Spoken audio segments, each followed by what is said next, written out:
fresh examples of what I was talking about yesterday. You see, Dr. Shorrosh in the debate, he mentioned one of the most stupendous feat of Hazrat Isa alayhi salam, Jesus.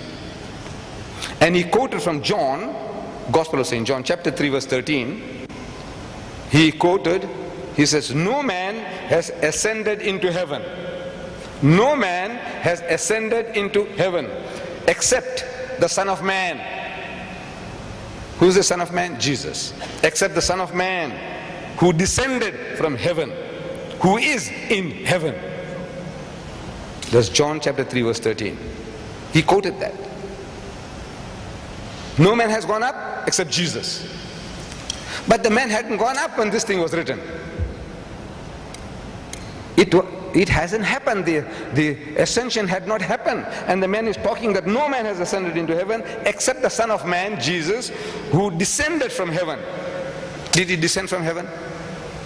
Luke tells us that when he was 8 days old, Luke tells us, when he was 8 days old, he was circumcised and named Jesus by the angel when he was in his mother's womb. So where did he come out from? From his mother's womb. He said he descended from heaven. Who saw him coming down? The nurses and whoever were helping Mary in the stable, they saw this Jesus, this puny little child with all the filth and the muck which made his mother impure for 40 days according to Jewish law, coming out of his mother's womb. Now they said, no, he descended from heaven. Who is in heaven?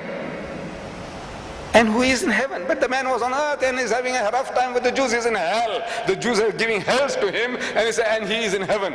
So in the next, you remember the 5 major revisions? In the 6th major revision, the words who is in heaven is now eliminated. In the Revised Standard Version, who is in heaven is taken out, because they know it's not fitting. The man is here on earth and say, who is in heaven? What heaven? This hell that you are in. Is that your heaven?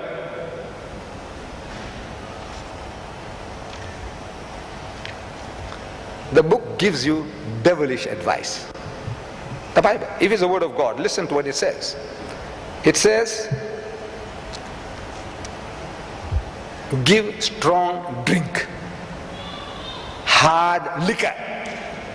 Strong drink, hard liquor, to him who is perishing. Anybody who is about to die, any nation is about to perish, what you do? Give them strong drink, give them hard liquor. Open your book, open the Bible, and if you have it, check it up. The book of Proverbs, chapter 31, verses 6 and 7. Proverbs, chapter 31, verses 6 and 7. Open your Bibles and see the advice given, this devilish advice given by God. That if people are dying, like the Aboriginals of Australia, the white man has been giving him drink. The Red Indians, you go to America, you go to Canada, see what is the fate of these people. Drink, drink, drink. In Africa, drink, alcohol, alcohol, alcohol. The first freedom that my country gave to the black people was what they call the bottle franchise. You can buy bottle now. Bottle franchise was the first franchise that we ever received in South Africa, was the bottle. Give him drink. You want to make a nation to perish? You want to destroy a people? Give him strong drink, says the Holy Bible. Let him drink and forget his poverty. Yes, forget his sorrow and remember his misery no more. That's the advice. God gives you that advice. And I have been seeing, you know, as a boy, I used to go and see a lot of these cowboy films. And when the guy is dying, I see that they give him a tot. They give him a drink. And then the guy goes off peacefully. The man is dying, they give him drink. The man is dying, they give him drink. I said, where did you get this idea from? A man who's dying, if the Muslims, they give them honey in water. You know that? Easy digestible, give you quick energy. The man is on the throes of death. You give him hard drink, strong drink, hard liquor. No, that's what the Bible says, give him hard drink. So they give hard drink. A man is dying, give him hard drink. A nation is perishing, give him hard drink, hard liquor. I don't know how Shorrosh forgot. You see, in the previous debate, he was quoting from the book of Peter, 2 Peter, verses 1. 2 Peter, chapter 1, verse 21. And Jimmy Swaggart also, amazing, they are all, the evangelists are quoting the same verses. In America, Jimmy Swaggart, if you see the tape, he's quoting that verse, and you see the tape of Shorosh, he's quoting the same verse. The verse, I don't know, he forgot yesterday because there's too many written things to read out. It says here, for the prophecy came not, prophecy telling you things that is going to happen in the future, came not by the will of man, by the impulse of man, by the whims and fancies of man, no, but holy men of God spake as they were moved by the Holy Ghost. As the Holy Ghost moved them, tickled them, they wrote what they were told to write. And so the whole Bible is from God, because the Holy Ghost tickled these writers to write what they wrote. But the Bible, get this word of God or not. On that human level we were talking, sane, sober people, I want your judgment.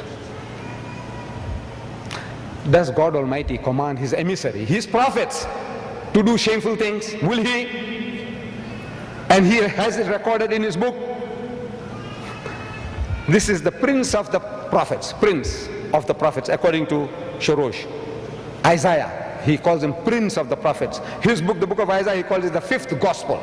If there are 4 gospels in the New Testament, this you can be added and make it the 5th gospel, according to Shorosh. This prince of the prophets, this is what God does to him. At the same time spake the Lord to Isaiah. God spoke to Isaiah, the son of Amoz, saying, go and loose the sackcloth from thy loins. You know the sackcloth that you're tying? Untie that.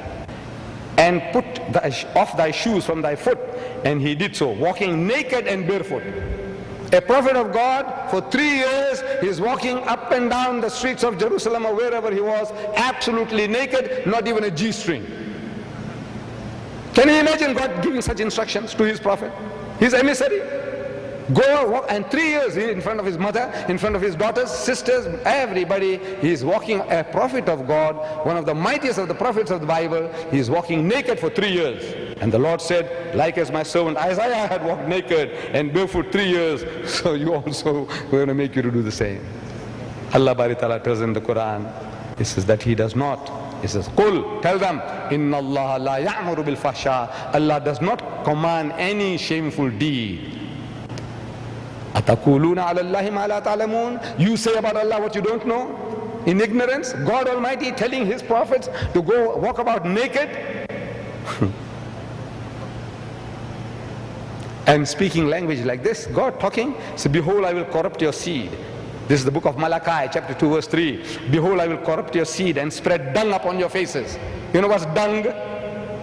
You know what's dung?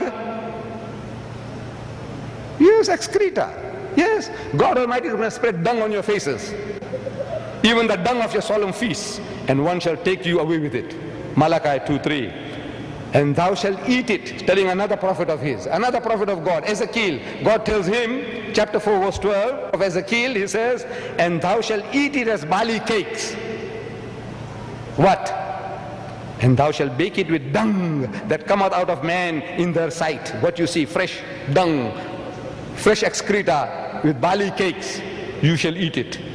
This is God Almighty telling his prophet to eat barley cakes with, and fresh dung too, fresh. It must be fresh, not that stale, dried up thing, you know, that you can burn like goat, this thing. God Almighty. He is not like Shylock. You know Shylock, Shakespeare made him famous, Shylock. He wanted that Christian pound of flesh. He entered into a contract, an agreement with this Christian. He lent him some money. He said, look, by a certain date, if you don't pay, I'll take 1 pound of flesh. Shakespeare made Shylock famous. He made the Jews famous. Shakespeare, William Shakespeare. When the contract was broken, he is demanding for 1 pound of flesh. That's all. He said, I want 1, according to contract. But God Almighty, he is not satisfied with 1 for 1. In the book of Exodus, chapter 20, verse 5, he says, for I am the Lord your God, am a jealous God, visiting the iniquity of the fathers on the children to the 3rd and 4th generation. You make a sin, I am going to visit their sins and punish them to 3rd and 4th generation out of those who hate me. And He's going to punish you 7 times over for whatever you do. And after all, Leviticus chapter 26, verses 18, 23, 24, 28. And after all this, if you do not obey me, then I will punish you 7 times more for your sins. If you didn't do your homework, my son, so you're supposed to get 1 cut, 1 lash. But no. This headmaster of yours will give you 7 cuts. Everybody's supposed to get 1 cut for not doing homework. You will get 7 cuts. And if by these things you are not reformed by me, but walk contrary to me, then also will walk contrary to you, and I will punish you yet 7 times for your sin, 7 times. Then I also will walk contrary to you in fury, and I will chastise you 7 times for your sins. Allah tells us in the Quran, this is what He says, Inna Allaha la yazlimu misqala zarra. Allah will not do the least bit of injustice to you. He says, Ja'a bil hasanati falahu khayrum minha. If you do a good deed, He will reward you better than your deed. You did 1 good deed, Allah says He'll reward you better than your deed. He can reward you 1,000,000-fold for every deed of yours, good deed of yours.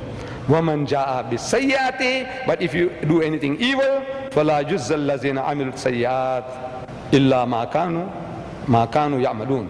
And the doers of evil are only punished to the extent of their deeds. Whatever you deserve, you get. You do good, Allah can reward you 1,000,000-fold. You do evil, to the extent of what you have done, you will be punished.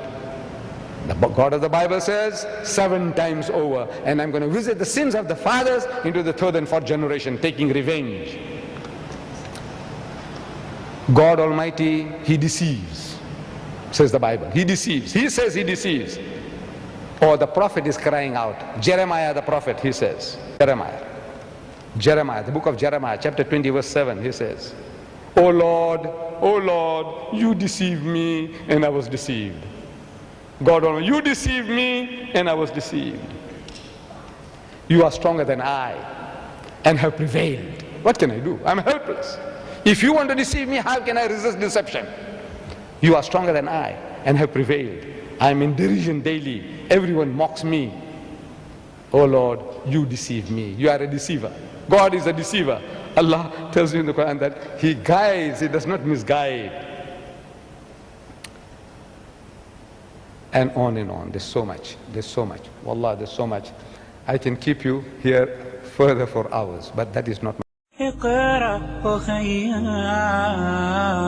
ورتل القرآن اصبح بصوتك اسمع الأكوان اقرأ كلام الله داوي نفوسنا لنحس في أعماقنا الإيمان من فؤاد كالحجارة قسوة فإذا وعى القرآن حين لانا كم من فؤاد كالحجارة قسوة فإذا وعى القرآن حين لانا فإذا وعى القرآن حين لانا اقرأ أخيها ورتل القرآن اسمح بصوتك اسمع الأكوان